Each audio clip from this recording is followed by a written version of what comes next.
যেটা কখনোই ধ্বংস হবার নয়। জোরে বলুন সুবহানাল্লাহ। নতুন করে আপনার এটা পদ্ধতি নয়। মানুষের আপনার ইমানকে কিনা আপনার শুরু হয়েছে বিরাদার মদিনার মাটি থেকে, মক্কার মাটি থেকে শুরু হয়েছিল। মদিনার মাটি মক্কার মাটি বাদ দিও, কারবালার প্রান্তরে টাকার বিনিময়ে হুসাইনের ইমানকে তারা কিনতে চেয়েছিল, কিন্তু হুসাইন বলেছিল, বলে শোনো, তুমি আর টাকা পয়সার বিনিময়ে আমার মূল্যবান ইমান তোমাদের কাছে বিক্রি করব না। যখন হুসাইন এই কথা বলতে লাগলেন, এদিক পক্ষের লোকজন বলেছিল, বলে শোনো, যদি আপনি এদিককে ভাই ইমাম বলে না মানেন, যদি আপনি এদিকের ভাই আপনাকে কবুল না করেন, তাহলে আপনি মরার জন্য প্রস্তুত হয়ে যান। আপনাকে আর প্রাণে বাঁচানো যাবে না, আপনাকে প্রাণে বাঁচিয়ে রাখবো না। হযরত ইমাম হুসাইন যখন আপনার এই কথা তাদের শুনেছিলেন, হযরত ইমাম হুসাইন এই কথা শোনার পরেও উনি মুচকি হেসে আল্লাহর কোরআন পড়তে আরম্ভ করেছে।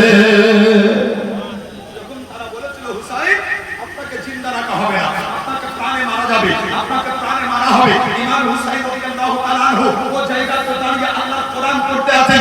ইমাম হুসাইন বলতে আছেন, শোনো, তোমরা নিজেকে মুসলমান বলো, আর কোরআন কি তোমরা ভুলে গিয়েছো? তোমরা কি কোরআন পড়ো না? শোনো, আল্লাহ পাক রব্বুল আলামিন বলেন, ওয়ালা তারকানু ইলাল্লাযিনা যালামু ফাতামাসসাকুমুন নার, যদি কেউ জালিমদের দিকে ঝুঁকে যায় তো তাকে জাহান্নামের আগুন পুড়িয়ে দিবে। তোমরা আমাকে ভয় দেখাও, তোমরা আমাকে ভয় দেখাও, প্রাণের ভয়, আমার প্রাণ, মাল, ধন, দৌলতের ভয়। আর শুনো, আল্লাহ পাক বলছেন কি, যারা জালিমদের সাথী হয়ে গেল, যারা জালিমদের দিকে ঝুঁকে গেল, আল্লাহ পাক রব্বুল কায়নাত আগুন, জাহান্নামের আগুন তাদেরকে পুড়িয়ে দিবে। তাদের মাথা নিচু হয়ে গেছিল, তারা উত্তর দিতে পারছিল না। ইমাম হুসাইন তাদের অবস্থা দেখে আবার কোরআনের আয়াত পড়লেন। ইমাম হুসাইন বলছেন, আলাইসাল্লাহু বিকাফিন আবদাহু ওয়া ইখাফিকুনাহু। হযরত ইমাম হুসাইন আল্লাহর কোরআনের আয়াত পড়ছেন, বলছেন, শোনো, তোমার জন্য আমার জন্য আমার সৃষ্টিকর্তা আল্লাহ যথেষ্ট না? আর তোমরা আল্লাহকে বাদ দিয়ে অপর ব্যক্তির ভয় আমি হুসাইনকে দেখাও। ইমাম হুসাইন কার ভয় করে না, একমাত্র হুসাইন আল্লাহকে ভয় করে। জোরে বলেন, হুসাইন যে সে ব্যক্তির নাম নয়, আরে হুসাইন তো হাসির নাম, যিনি কারবালার সরজমিনে উত্তর দিতে আছেন তো পবিত্র কোরআনের আলোকে। ও হযরত ইমাম হুসাইন রাদিয়াল্লাহু তাআলা আনহু বিরাদার, যিনি আপনার জিন্দা কোরআন চলতি ফিরতি কোরআন, হযরত ইমাম হুসাইন কারবালার সরজমিনে দাঁড়ার পরেও হযরত ইমাম হুসাইন বিরাদার নিজের সাথী সঙ্গীকে হৌসলা দিতে আছেন, তাও পবিত্র কোরআনের আলোকে হৌসলা দিতে আছেন।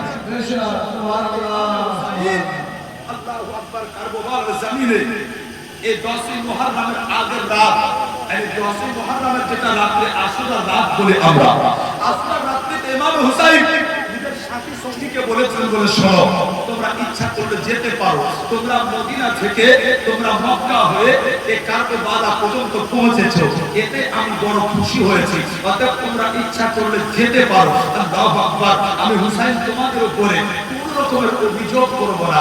তারা বলেছিল, হুসাইন আমরা মরতে রাজি, কিন্তু আপনাকে ছাড়তে রাজি না। যখন এই কথা উত্তর আপনার শুনলেন ইমাম হুসাইন, তো ইমাম হুসাইন যে উত্তর পাওয়ার পরেও উনি আবার কোরআনের আলোকে নিজের সাথী সঙ্গীকে বুঝাতে আরম্ভ করলেন।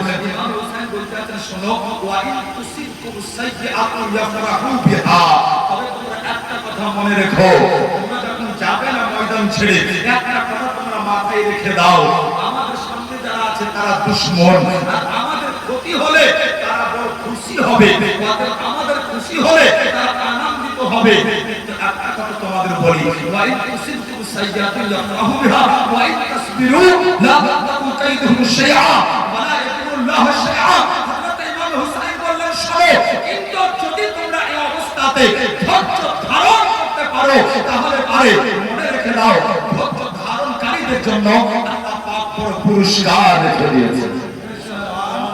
আমি জানি বাবু, বর্তমান যে হালাত পরিস্থিতি আপনার হয়েছে, মানুষ আপনার কোরআন এবং হাদিসের আলোকে মাশাআল্লাহ আলোচনা শুনতে বড় কণ্ঠিত।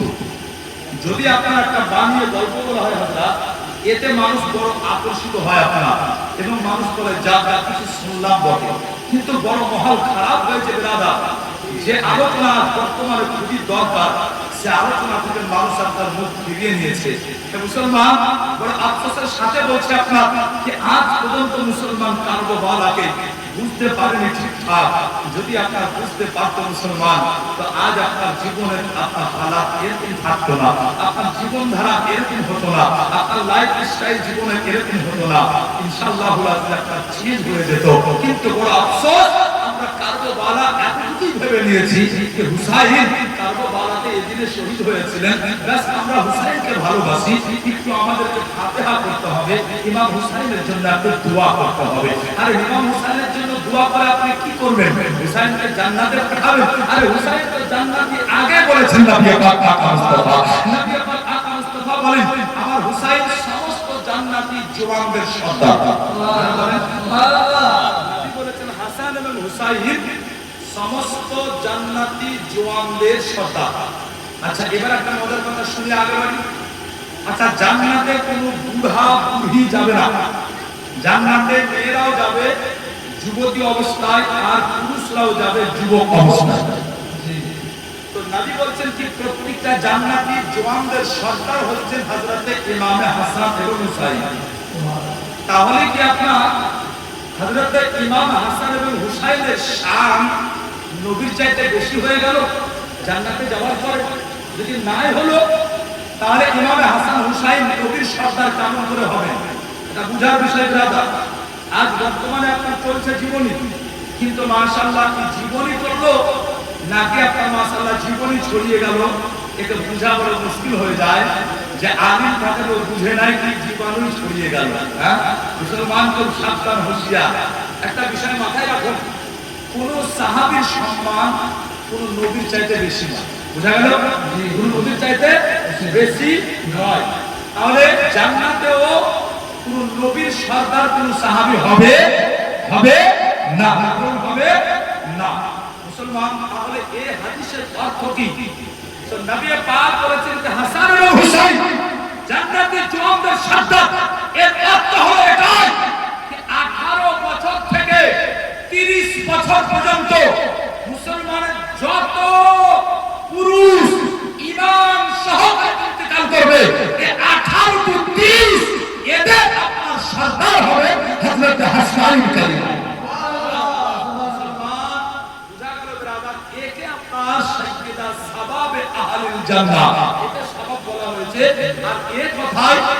বিখ্যাত মুফতি আল্লামা মুফতি আহমদ ইয়ার নাইমি লিখেছেন। আমাদের মুসলমান চন্দ্রদেওয়াদা আর কয়েকটি কথা আপনাদের শোনাবো। দুয়ার একটা ইশারা হলো, মনে হয় আপনার দুয়ার দিকে এগোতে বলছে ব্রাদার। তো আর কয়েকটা কথা আপনাদেরকে শোনাবো। একবার মুহাম্মদের দরুদে পাক পড়ুন, আল্লাহুম্মা সাল্লি আলা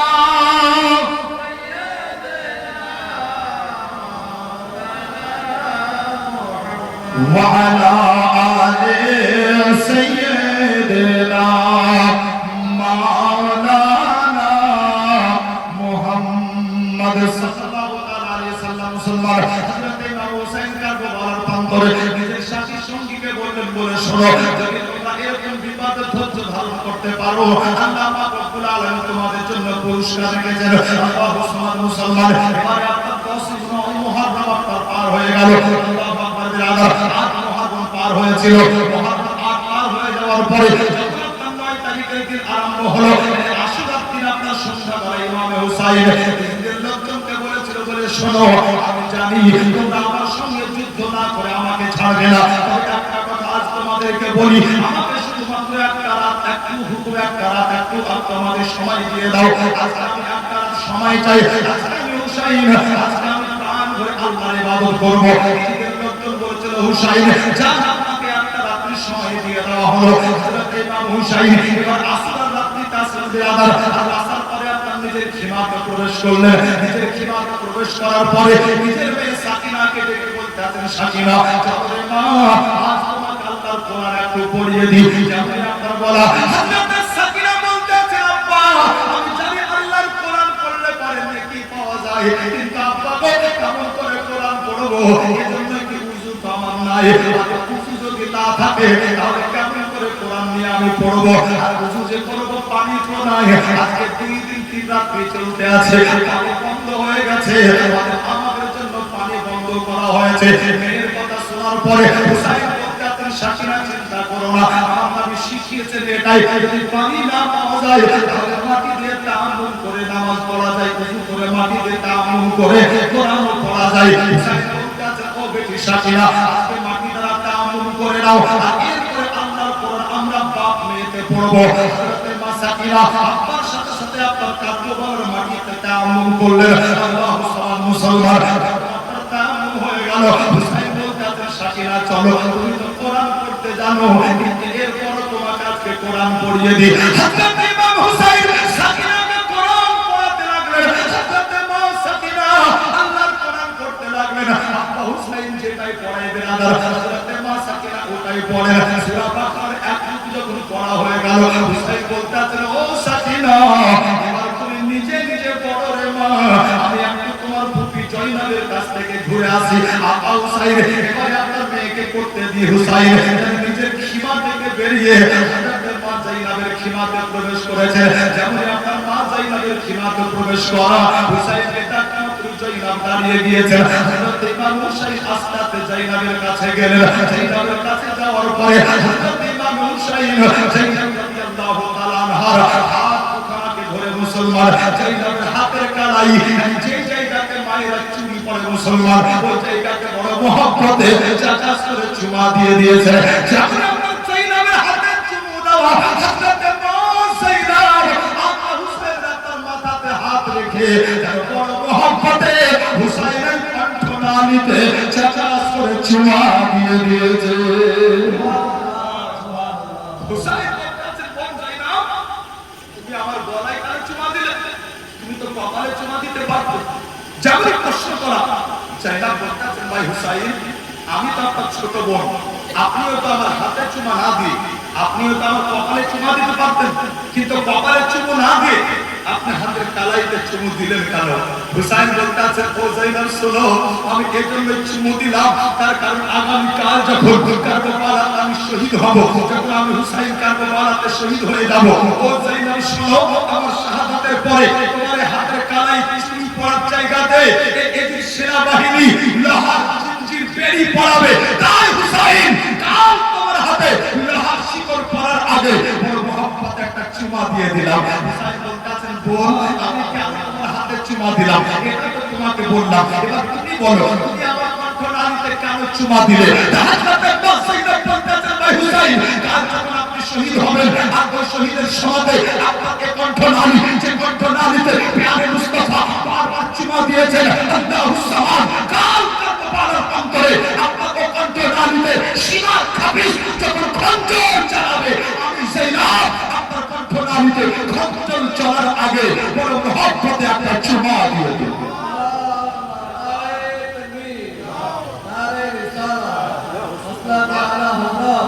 হুসাইন জিন্দাবাদ, জিন্দাবাদ জিন্দাবাদ। বুঝা কি গেল? আরে হুসাইন উনিও জানতেন কি কারবালাতে শহীদ হবেন। শুধু হুসাইন না, হুসাইনের আপনার ঘরানা মা জাইনাবও জানতেন যে আমার ভাই হুসাইন কারবালায় শহীদ হবেন। কবে জানলেন, কখন জানতে পেরেছিলেন? ব্রাদার আরেকবার আপনাকে পিছনে নিয়ে যায়, তাহলে বিষয়টা ক্লিয়ার হয়ে যায়। ব্যাস আমি ওখানে নিয়ে গিয়েছি, তারপরে নিয়ে আসলাম। আকা হুসাইন, আকা মুস্তাফা হুসাইনকে কোলে করে নিয়ে বেরিয়েছিলেন। আর আবু বকরকে বললেন আবু বকর, 1,24,000 ফারিস্তার মধ্যে একটা হাবিব ফারিস্তা, যাকে আমি হুসাইনের চাদর পরিয়ে দিলাম, তোর গায়ে চাদর দেওয়া মাত্রই আল্লাহ তাকে ভালো করে দিলেন। জোরে বলেন আকা মুস্তাফা হুসাইনকে কোলে করে নিয়ে মসজিদ পর্যন্ত আসলেন। সাহাবায়ে কিরাম বড় খুশি, তার কারণ মুস্তাফা খুশি আর নবী খুশি হলে সাহাবায়ে কিরাম বড় খুশি হলেন। হে ব্রাদার, আকা মুস্তাফা বড় খুশি, সাহাবায়ে কিরাম বড় খুশি। নবী চাচা উম্মে ফাজাল উনি আপনার খুশি হয়ে মসজিদে আসছেন। আসার পরে মুস্তাফাকে দেখলেন, তো মুস্তাফার চেহারাতে বড় খুশি, উম্মে ফাজালও খুশি। হঠাৎ করে উম্মে ফাজাল দেখলেন কি আকা মুস্তাফা সাল্লাল্লাহু আলাইহি ওয়াসাল্লাম ওনার চোখ দিয়ে ঝরঝর করে পানি ঝরতে লাগলো। সাহাবায়ে কিরাম অবাক, চাচি উম্মে ফাজাল অবাক, সাহাবায়ে কিরাম বড় অবাক হয়ে ব্রাদার আপনারা হাসতে লাগলেন। মুস্তাফা একটু খুশি ছিলেন, মুস্তাফার চেহারাতে হাসি ছিল, হাসি খুশি মুস্তাফা কান্না কেন করছেন? উম্মে ফাজাল নবীর চাচি থাকতে না পেরে আস্তে আস্তে কাছে আসলেন। আকা মুস্তাফাকে বলছেন ইয়া রাসূলুল্লাহ, একটু আগে আপনি হাসছিলেন, হঠাৎ করে আপনি কান্না করছেন, কারণটা বুঝলাম না। তো আকা মুস্তাফা বলছেন, হে জাতি শোনো, আমি কান্না কেন করছি? হুসাইন আমার কোলে, আমার কাছে জিবরিল আমিন আসলো, আর আমাকে বলতে আছে, ইয়া মুহাম্মদ আন্না উম্মাতাকা সাতাতু ইবনাকা হাজা মিন বাদিকা ওয়া আওমা বিয়াদিহি ইলা হুসাইন। আল্লাহু আকবার। আল্লাহ বলছেন, ও জাতি শোনো, আমার কাছে জিবরিল আমিন আসলেন, আর জিবরিল আমিন আসার পরে আমাকে বললেন, ইয়া রাসূলুল্লাহ, আপনি যে ছেলেকে নিয়ে আদর করছেন, যাকে নিয়ে আপনি এত খুশি মানাচ্ছেন হুজুর, আপনার চলে যাওয়ার পরে আপনার এই বেটাকে কারবালাতে শহীদ করা হবে। যেটা বলেন কোন জায়গাতে শহীদ হবে? কারবালা। আল্লাহু আকবার। এই কারবালা বিরাদার কোন জায়গা জানেন? শুনবেন বাবু, বলবো না শেষ করবো? বলবো না? শুনেন, কারবালা শুনে যান। আল্লাহ তাআলা অনেক নবী রাসূল পাঠিয়েছেন দুনিয়াতে। একটু আগে শুনলেন কি এই দিনে নূহ আলাইহিস সালামের কিস্তিও কিনারাতে লেগেছে, তাই না? শুকনাতে আল্লাহ পাক বলছেন, ও নূহ, নৌকা বানাও। হযরত নূহ আলাইহিস সালাম নৌকা বানাতে লাগলেন, লোকজন বলতে লাগলো শুকনাতে নৌকা, হাসাহাসি করতে লাগলো। নূহ আলাইহিস সালাম বলছেন, দেখুন আমার আল্লাহ বলেছেন বন্যা হবে তো হবে। আচ্ছা, নূহ আলাইহিস সালাম নৌকা বানানোর কাজ কমপ্লিট করলেন। আল্লাহ বললেন, এগুলো প্রাণীকে তুমি উঠে নাও। উঠে নিয়েছে। নূহ আলাইহিস সালামের নৌকা আপনার চলতে লাগলো। রাদার যখন চলতে লাগলো, চারিদিকে পানি পানি, শুধু জেগে আছে তো জুদি পাহাড় জেগে, বাকি সব ডুবে গিয়েছে। নূহ আলাইহিস সালামের কিস্তি চলতে চলতে রাদার হঠাৎ করে নৌকা একটা জায়গাতে দাঁড়িয়ে গিয়েছে, না আগে না পিছে, না ডানে না বামে। হযরত নূহ আলাইহিস সালাম আল্লাহকে বলছেন, আল্লাহ, আমার নৌকা আগে পিছে বামে ডানে যায় না কেন? আল্লাহ পাক বলছেন, আমার প্রিয় পয়গম্বর নূহ, তোমার নৌকা আগে যাবে না, না ডানে যাবে না বামে, না আগে না পিছনে। নূহ আলাইহিস সালাম বলছেন, আল্লাহ কেন আমার অপরাধ? আল্লাহ পাক বলছেন, অপরাধ কিছু নয়। আল্লাহ পাক বলছেন, নূহ, তুমি যখন এখানে পৌঁছে গিয়েছো, এক কাজ করো, তুমি এখানে একটা ফাতিহা পড়ে দোয়া করে দাও। একটু জোরে বলবেন না সুবহানাল্লাহ? দোয়া করে দাও। হযরত নূহ আলাইহিস সালাম বলছেন, আল্লাহ, এটা কোন জায়গা হবে যেখানে তুমি আমাকে দোয়া করতে বলছো? আল্লাহ পাক বলতেছেন, ও নূহ, এটা জমিনের বুকে এমন একটা জায়গা হবে যাকে গোটা জাহানের লোক এক নামে চিনবে, যে জায়গাটার নাম হবে কারবালা। জায়গার নাম হবে কারবালা। আসলে কারবালা নয়, কারবালা। जहां से रंग जो बना की बू आती है, उसी को कारबाला कहते हैं। ওই সময় বলেছিলেন, শোনো চাচি, জিবরিল আমিন আমাকে এসে বললেন, ইয়া রাসূলুল্লাহ, আমি ওই জায়গার মাটি নিয়ে এসেছি। নবী আমার মাটিগুলো হাতে নিয়ে নাকের কাছে লাগিয়ে চাচি, সেই মাটিগুলো আমি যখন নাকের কাছে লাগালাম, তো এই কারবালার মাটি থেকে আমি রঞ্জওয়ালার গন্ধ পেলাম। আকা মুস্তাফার চোখ দিয়ে পানি ঝরতে আছে, উম্মে ফিজালের চোখ দিয়ে পানি ঝরতে আছে, সাহাবায়ে কিরাম কান্না করতে আছেন। বেরাদা, আল্লাহু আকবার। ও কারবালা बहुत दिन आगे अल्लाह पाक नूह अलैहि सलाम के लिए फातिहा पढ़िए दिएছেন। वो কারবালা, আল্লাহু আকবার। আকা মুস্তাফা আর কাউকে কিছু না বলে আকা মুস্তাফা বাড়িতে গেলেন, আর বাড়িতে যাওয়ার পরে সমস্ত বিবিকে ডাকার পরে আকা মুস্তাফা হাতের মাটিগুলো, আল্লাহু আকবার, আকা মুস্তাফা উম্মে সালমা রাদিয়াল্লাহু তাআলা আনহাকে দিলেন। বিবি উম্মে সালমা বলছেন, ইয়া রাসূলুল্লাহ, হঠাৎ করে মাটিগুলো আপনি আমাকে দেন কেন?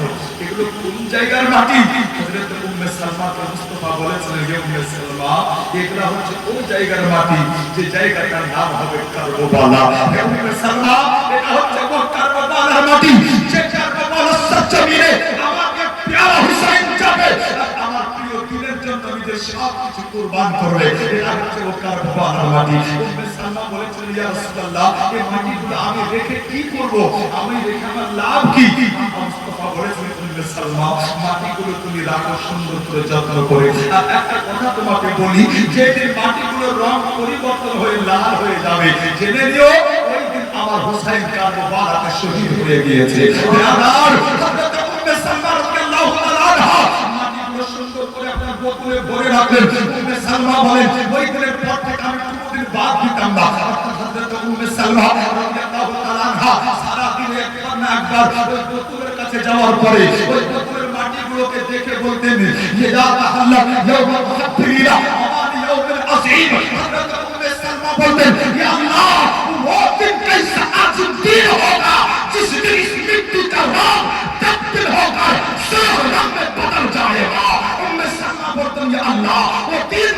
স্মরণীয় হবে, অতীত আসল দিন হবে, সেই দিন এই মাটিগুলোর রং পরিবর্তন হয়ে এই মাটিগুলো লাল রং ধারণ করবে। আল্লাহু আকবার। মুসলমান বুঝা গেল হুসাইন का मुबारक शहीद হবে, নবী পাক জানতে হুসাইন का मुबारक शहीद হবে, হযরত আলী জানতে হুসাইন का मुबारक शहीद হবে, সাইয়েদা ফাতেমা জানতে হুসাইন का मुबारक शहीद হবে, হযরত জাইনাব জানতে হুসাইন का मुबारक शहीद হবে, ইমাম হুসাইন জানতেন যে আমি কার मुबारक शहीद হব, কিন্তু হুসাইন বলে আমি জানার পরে তার मुबारक গেলাম, এই জন্য কি শহীদ আমাকে হতে হবে, বুঝতে যাওয়া তিনের চেয়ারকে আবার আমাকে জানাতে হবে আমি হুসাইন।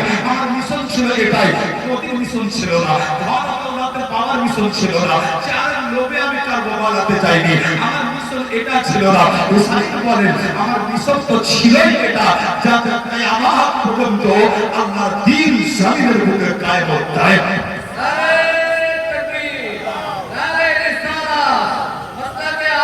जिंदाबाद जिंदाबाद अल्लाह तेरी किस्मत पे लाख सलाम।